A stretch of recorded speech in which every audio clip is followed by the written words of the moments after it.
Você já se perguntou por que, em um mundo que produz tanto, a divisão do que temos parece sempre tão desigual?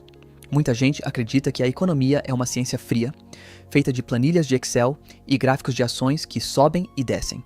Mas na verdade, a economia nasceu de uma briga por poder, por terra e por sobrevivência. No início, ela nem se chamava apenas economia. O termo era economia política, e essa pequena palavra extra, política, muda tudo. Ela nos diz que não estamos falando apenas de números, mas de como a sociedade se organiza para decidir quem fica com o quê. Antes de mergulharmos nos dados, precisamos entender algo fundamental que o economista Joseph Schumpeter nos ensinou. Ele dizia que todo grande pensador não começa seu trabalho com números, mas com uma visão. É como se fosse um par de lentes ideológicas. Antes de fazer qualquer cálculo, o economista olha para o mundo e decide o que é importante. Alguns veem harmonia, outros veem conflito. E foi desse conflito que a ciência econômica moderna floresceu. Até o século XVIII, a visão predominante era a dos mercantilistas. Para eles, a riqueza de uma nação era medida pelo ouro guardado nos cofres do rei. Mas com a Revolução Industrial, o mundo mudou. Ouro guardado não servia de nada se as fábricas não estivessem produzindo. O foco mudou do ter para o produzir.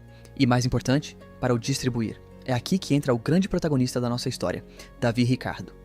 Em 1817, em sua obra clássica sobre os princípios de economia política, Ricardo cravou uma frase que ecoa até hoje. Ele disse que o principal problema da economia é determinar as leis que regulam a distribuição da riqueza. Imagine a sociedade como um grande banquete. Para Ricardo, esse banquete era dividido entre 3 grandes grupos, ou classes sociais. Primeiro, os trabalhadores, que recebem o salário para sobreviver. Segundo, os capitalistas, os donos das máquinas e fábricas que buscam o lucro. E terceiro, os proprietários de terras que recebem a renda pelo uso do solo. O que Ricardo percebeu, e que muitos livros didáticos hoje tentam suavizar, é que esses 3 grupos estão em uma disputa constante. Não há harmonia perfeita. Se a renda da terra sobe demais, sobra menos para o lucro do empresário. Se os lucros são espremidos, o investimento para e a economia trava.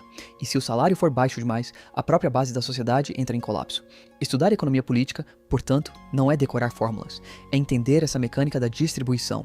É perceber que as leis que regem o seu salário ou o preço do que você consome não caíram do céu. Elas são o resultado de séculos de debate sobre justiça, eficiência e poder. Entender como essa discussão surgiu é o primeiro passo para não ser enganado por explicações simplistas. A economia é, acima de tudo, o estudo das escolhas de uma sociedade. Se você quer entender as engrenagens que movem o mundo e como os grandes pensadores tentaram decifrar o enigma da riqueza, você está no lugar certo. Bem-vindos ao Arquivo da Economia.